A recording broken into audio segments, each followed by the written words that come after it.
So, after discussing about the situation of having a child with your ex-partner, what happened with regards to the separation now? Well, I suppose we need to go back a little bit first to when Rhian was born. Because, see, Rhian became my world.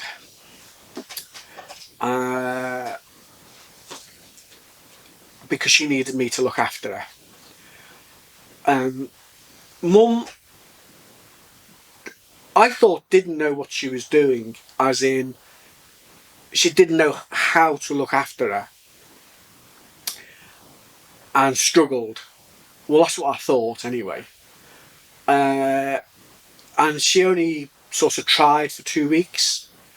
And I was there in the background supporting her and things like that.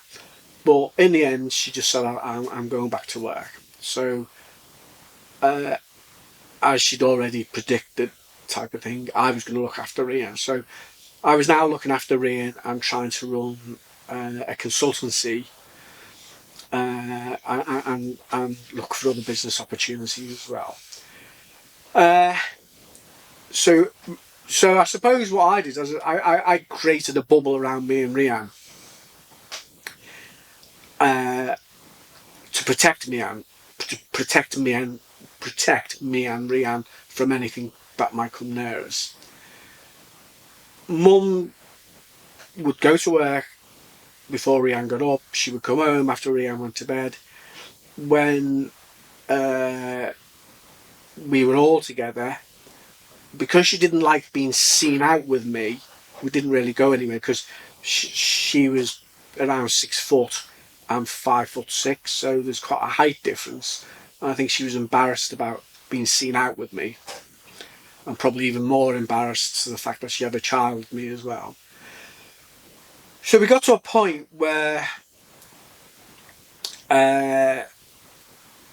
things became very acrimonious. I think from her point of view, she wanted to leave but didn't want to leave. She didn't like me or the baby, but what the alternatives for her were going back to London to work or Poland. And she'd always told me that she never ever wanted to go back to Poland. And having lived in Suffolk with me, which is basically very close to being in Poland but in England, she liked the countryside. So I think she just decided that I'll make the best of a situation that I don't like. But her behaviour changed, and I remember I'd bought her an iPad, and I remember I picked up the iPad, and she was researching abused women, what to look out for,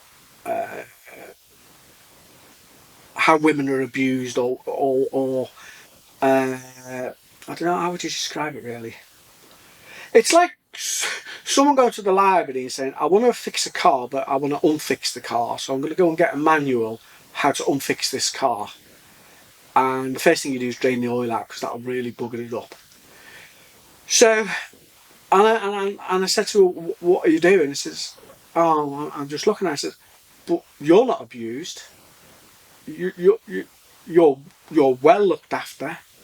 You don't want for anything. You don't need for anything. You don't have any responsibilities other than your business, because I do it all. I do the baby, I do the house, I do all the finances, I fix your car, I fix your equipment for the business. You just come over and say, I broke it, I fix it, and it's ready for the next day. Or if I can't, I'll go and buy you the bits that you want, and I give you it. I don't ask you for the money for it. So we got to a point where we had a big argument, and I remember emailing a friend of mine saying, I don't think I can live here anymore. And she said, well, if both names are on the tenancy, then you need to try and stick it out, otherwise you're going to be homeless. So I carried on, and then I got to a point in having lost my job, and I couldn't make my business work the way I wanted to consistently, and I just lost a big contract. A big contract was supposed to start, and it never went ahead. So I decided I'd have to go back to work, back to a normal job. But I was really struggling with that, because that would mean I would have to put Rhian with a childminder, and my ex, I couldn't rely on my ex to help me minimise the amount of time Rhian was with the childminder. So I found that difficult. And then I went into my new job, but it was extremely stressful. I was very lonely. I was missing my daughter. And then as time went on, someone totally different turned up. I made it clear to them that I was in a relationship. I had photographs of my daughter all over my office desk. Made it clear I wasn't interested.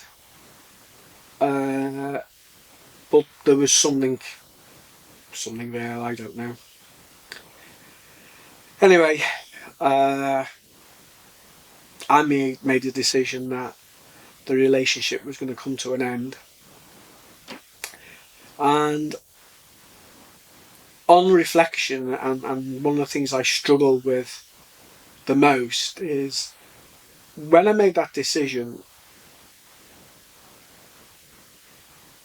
I bitterly regret not taking Rhian with me. And I didn't take Rhian with me because I didn't think the courts would allow me to keep her, because I'm a dad. And my experience is, when a father goes to court,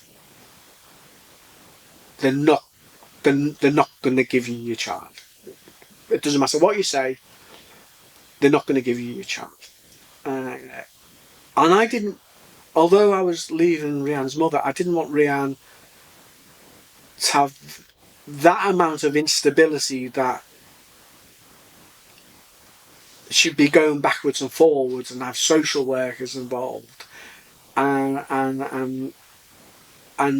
be asked to make that choice. Who do you want to live with? So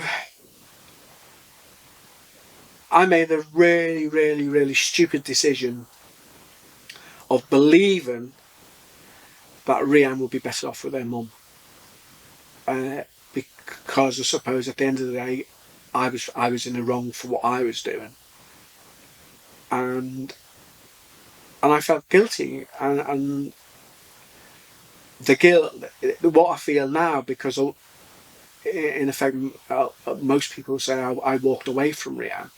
Didn't walk away from Rhian, I walked away from her.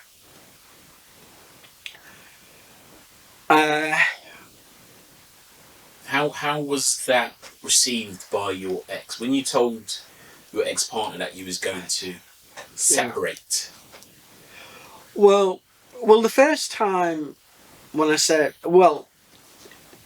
so we moved into separate rooms. Well, when I told you that I contacted a friend and said, what's happened?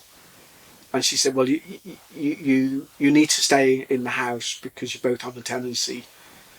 I then just moved into another room, because I couldn't be close to her, because there was nothing. There was no warmth. There was no. The only time she would come to me and be, I suppose, affectionate is when she wanted something. And that is the only time she was consistent with that. And in the end, I think I probably got a bit arsey, and I started to say the only time you come near me or you're nice to me is when you want something or you want me to do something for you. So I put myself in the other room, and that went on for 3 months or so. Then things calmed down, so we sort of tried again, but it didn't last long, and 3 months or so, and I moved back out into the other room. And I think she just thought I was a nutter, really. I think she just thought I'd lost the plot, because I don't think she actually thought she was doing anything wrong, or she didn't really believe that the way she treated me or behaved with me or Rhian, there was anything wrong with that, because I suppose that's how she was brought up. I don't know, and I know her previous relationship was very acrimonious, and it was difficult. But yeah, so maybe she just, after the baby, after having Rhian, I think maybe it was traumatic, although it wasn't a traumatic birth. She closed down and I closed down at the same time. I'm not sure, because I wanted to look after Rhian. But when I decided to leave, unhappy, well, angry is what she was. She was, I think, probably in denial, but that could very, very quickly turn into anger. That particular anger, this is Yeah. the point I'm quite interested in, is when you decided to leave, okay, and then you could see that she got angry about you saying that, or even starting that process. Did she mention anything about Rhian at that point? No, not really, because the one we would argue at night. Well, we would argue, and I would always say to her, I can't argue with you in front of Rhian. If you want to have a discussion, then first of all, we can't go shouting and screaming. Rhian has to go to bed, and we have to talk properly. But she couldn't really do that. Okay, so we've talked about the communication between you and your ex-partner with regards to the separation, and that you felt that you had to start the court process. You said there wasn't any sort of prior warning to what was going to happen with regards to your child, taking your child to Poland, but you had a gut feeling, yeah?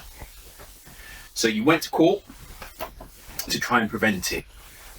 Then your ex put in a application herself for the removal of your child from the UK to Poland. What happened after that?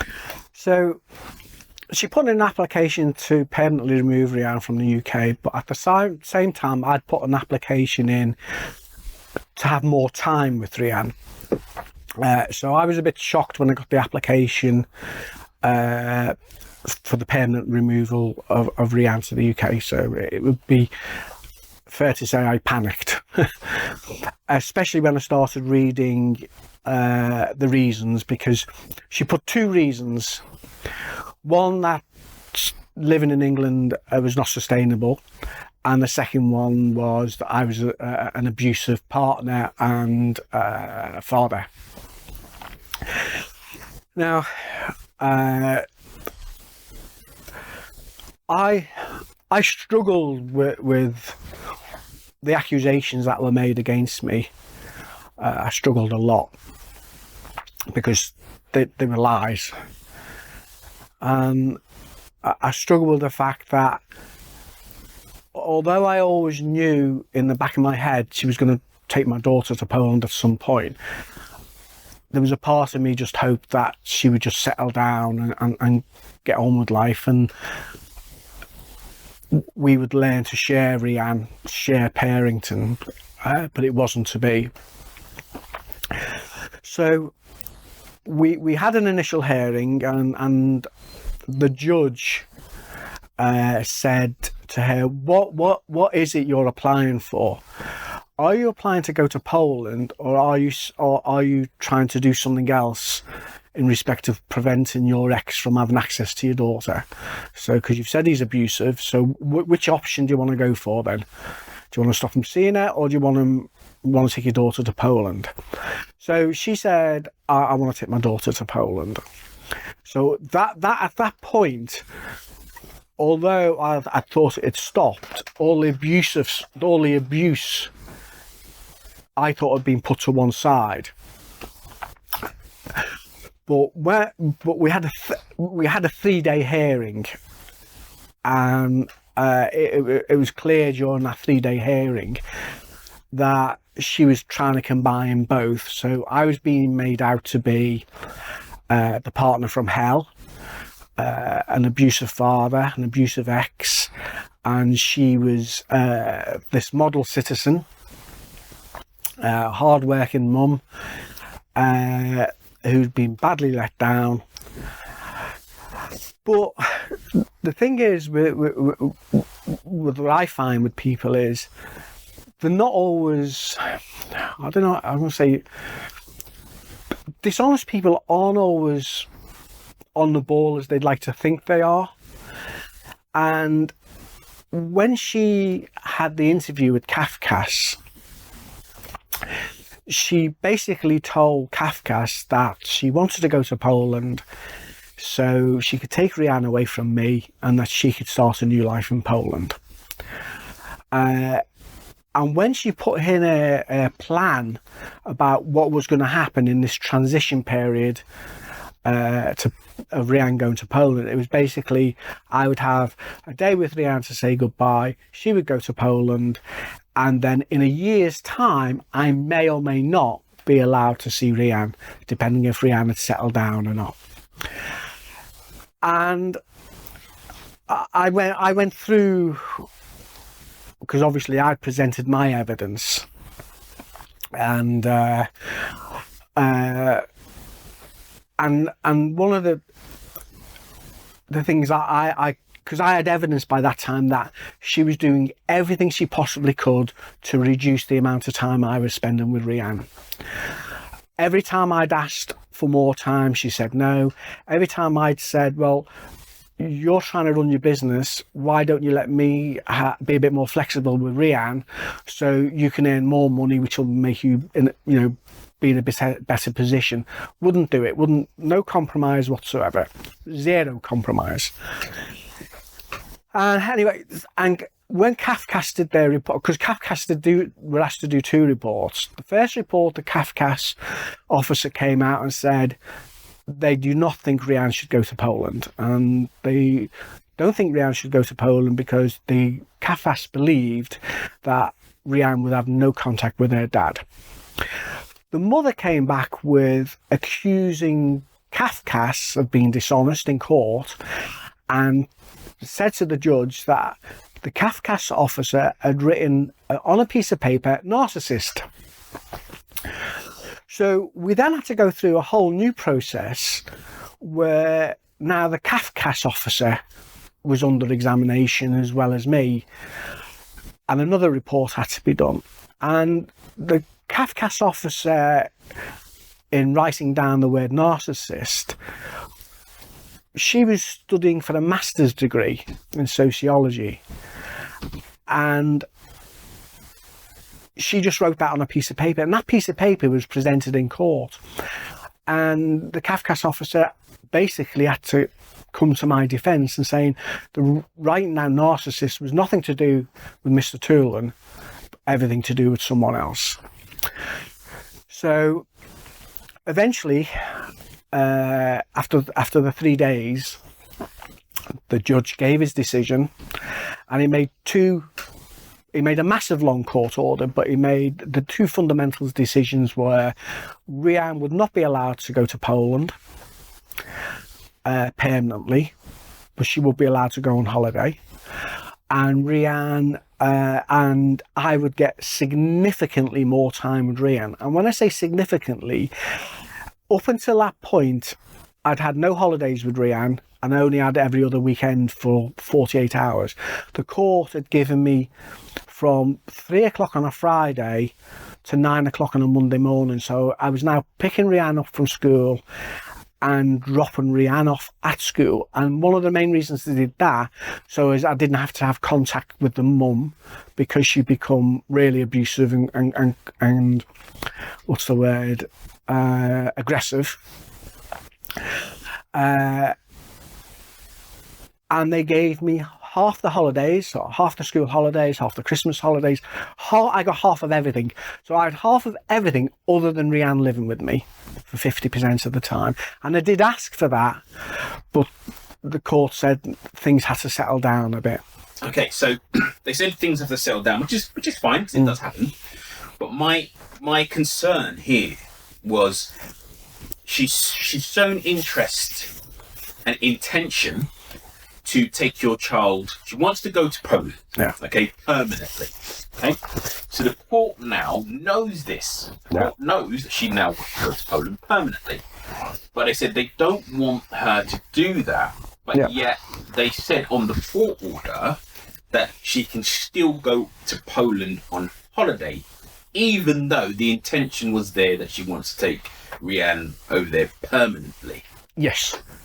28 days she was allowed to take Rhian out the country for 28 days on a holiday. So knowing that she wants to go permanently to Poland, okay, surely the court should have said, well, unfortunately, until we get this situation fully resolved, okay, wouldn't it be better if you stay here for now, okay, and not to go on holiday until the situation between you and your ex-partner has fully resolved? Well, that would have been the intelligent thing to do. But I think, I'm trying to put myself in the judge's shoes, I think they probably thought, well, hang on a minute.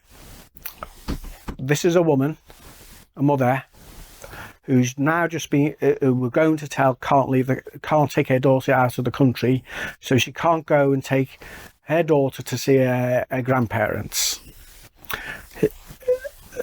They have a religious background, or the mother does, and even though we know what's going on, we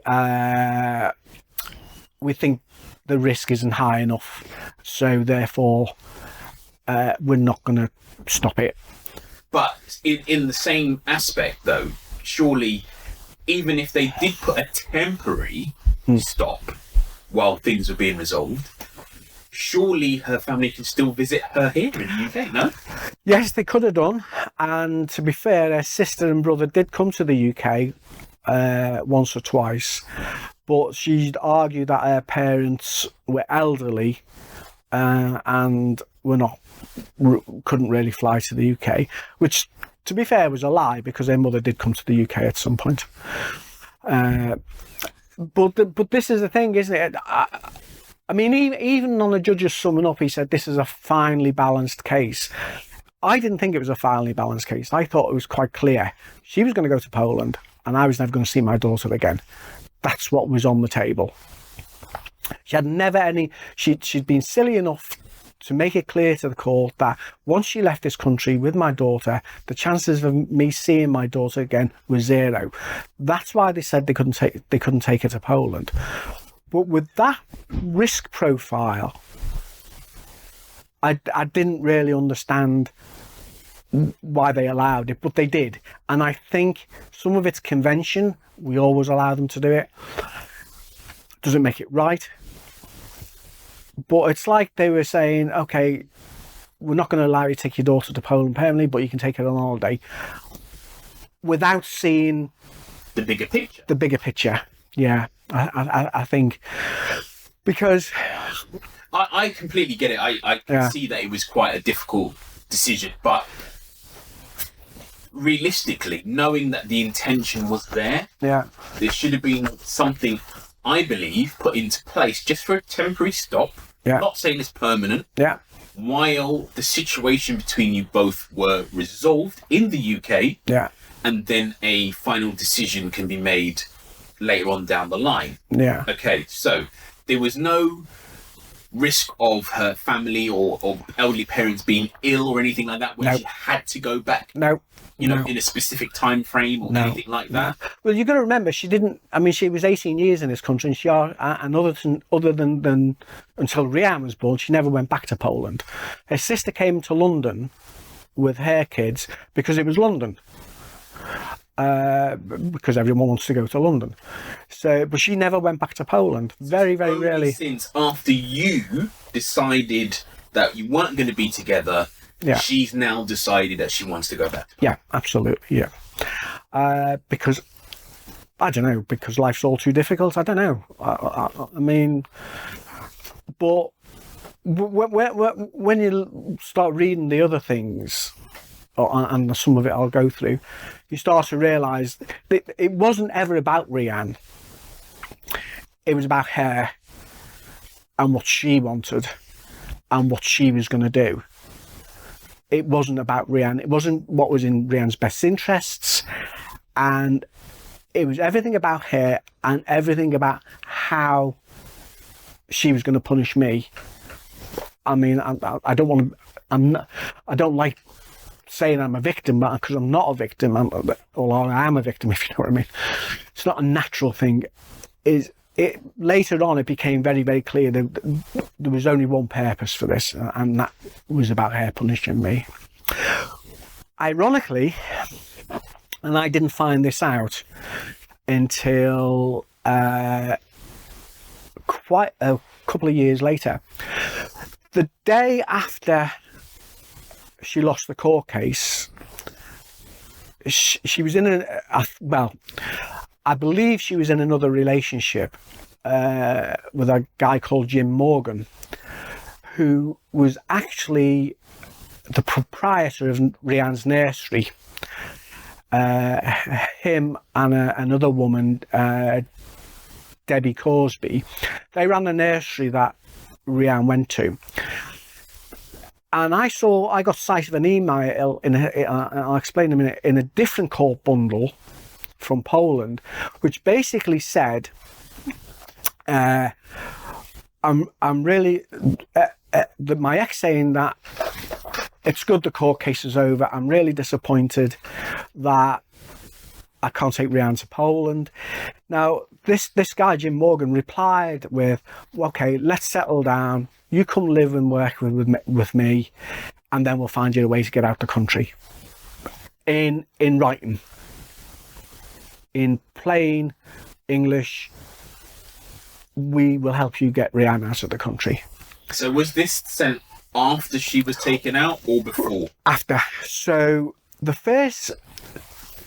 So let's take it back then. So what was the first indication that you knew that your child was abducted and taken out? Okay, so in the lead up to the holidays, or Rhian's holiday with her mum, Rhian, because in the proposal that my ex had made for Rhian and her to live in Poland, she was going to build them a house. So she'd got planning permission, her parents had given her the land and all of this sort of stuff. And Rhian when Rhian would come to see me for the weekend, she would say, we're going to Poland, Daddy, Mummy's going to build us a house. Okay, so I would text her and say, the court said you can't go to Poland. Why is Rhian telling me you're going to Poland to live? Nothing. Then she took me back to court, because she didn't like the court order that was issued by the courts, because she said I was having too much time with Rhian. The time interfered with her time and holidays in Poland, and she wanted the court to change everything. This was 1 month after she'd had the decision that she couldn't go, and I'd been given loads of time. We went back to court. Court said, I'm really disappointed that the both of you are back here again. No need for it. Go away. and she lost again. And at the end of that hearing, she stayed behind and argued. Well, she was arguing with the judge at the end of the hearing, and I just asked if I could leave because I'd had enough by then. But as time went on, Rhian kept saying she was going to Poland. Rhian was telling me she's going to live with her auntie while the house is being built. So I would text my ex and ask her. We then get into a discussion about what arrangements were going to be made for Rhian before Rhian goes to Poland and when Rhian comes back from Poland. So I was given 2 weeks before Rhian went to Poland and 1 week after the holiday in Poland. Now, I'd start to have suspicions, just little tiny things, mainly coming from Rhian, to be fair, because I had no contact with her mother. Rhian was just adamant she was going to Poland, and she wasn't going there. And she was happy. She was excited because she was going to live in Poland. What 5-year-old wouldn't be happy, to go to a new country and all of that, not realising the consequences. Then I found out that she'd put the house she rented, which we originally rented together, was back on the market. So I wrote to her again and said, why is that? Why are you moving out the house? And she said she couldn't afford to live there. And I said, okay, but you're getting the money from CMS, you've got your business. If you let me have Rhian more often, then you'll have more earning capacity. She wouldn't have it. Her solicitor then wrote to me, Ruddlings and Wakeman, and they said that that my ex had given undertakings that she was not going to live in Poland. The next thing that happened was that she'd made herself homeless. So I wrote to her again and said, where are you living? She wouldn't tell me. And at that point, because some of this is now filled in because I've got information I collected a couple of years later. She'd been in contact with Women's Aid, and they'd given her advice. And I remember I picked up her iPad that I gave her once, and she was doing research on abuse, women being abused. And no doubt that's where she got the link from Women's Aid from. But Women's Aid got her into a refuge. Now, they got her into the council wouldn't entertain her because she'd made herself homeless. She'd made herself homeless because her new friend had decided that she couldn't come and work with him. She couldn't come and live with him because his ex was going to take him to court because my daughter was going to go and live with him. So in my head, I've now got, oh my God, my daughter's was at risk from a nursery teacher. How can that be true? He's supposed to have a DBS and things. Anyway, so you can imagine my head's in overtime later on. So eventually she gives me, and she didn't give me the first address. Oh, she eventually gave me the address. So they were living in a hotel in a place called Brandon in Suffolk. 2 weeks later, she gave me another address where she'd moved into the refuge. So I'm panicking now because she's not got a rented house anymore. She's in a woman's refuge, in a single bedroom flat by the looks of things, and it was a really hot summer, and Rhian was complaining about it, but we just got on with things. And because the court had made it clear to me that they didn't want to see us back, and I didn't have the money, I didn't know what to do. I didn't know whether to go back to the court and say, well, I'm really believe my daughter's going to be abducted. I'm not being paranoid, there's some evidence. But I didn't believe I had enough evidence. And that becomes a significant issue when we talk about Essex police. So, Rhian and I had our first 2 weeks holiday together. It was brilliant. Rhian didn't want to go back to her mother, but, you know, we'd given undertakings. I told Rhian that, you know, when she comes back off holiday, she's going to have another week with her dad and so on. And they went on holiday.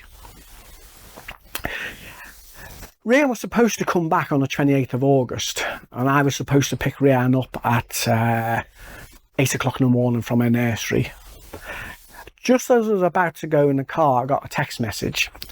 And in the text message, it said, "We're not coming back for now." And at that moment, not only did my life change forever, but my world changed forever. And I remember going up to my wife and saying, "She's abducted Rhian."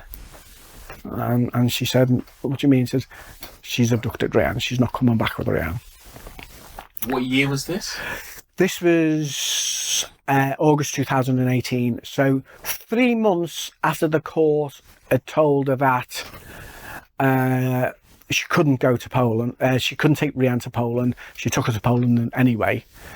And it was 2 months after the second court case where she asked for things to be changed, and 3 months where her friend had told her that she would help her get Rhian out the country anyway. So at that point, the first thing I did was I phoned the police, Essex police. I then emailed the court and said, "She's abducted my daughter." And then all hell let loose, really. I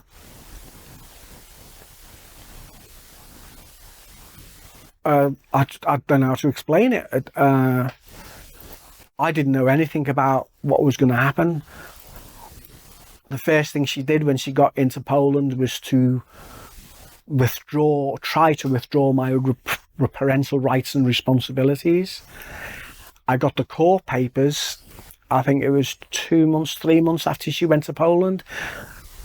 And the court in Poland basically says, no, we're not withdrawing his rights and responsibilities because we don't have jurisdiction. So in essence, that was one of the first battles I won without even attending. The Court of Peterborough issued a court order ordering the immediate return of my daughter. I was sending her text messages saying, "You're in breach of the court orders. You need to bring Rhian's home." And then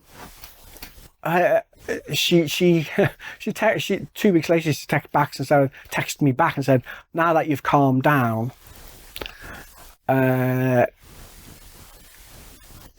we can talk a bit now." And I would say, "Well, you need to bring Rhian home. Rhian is a British citizen. You need to bring her home." And she just refused.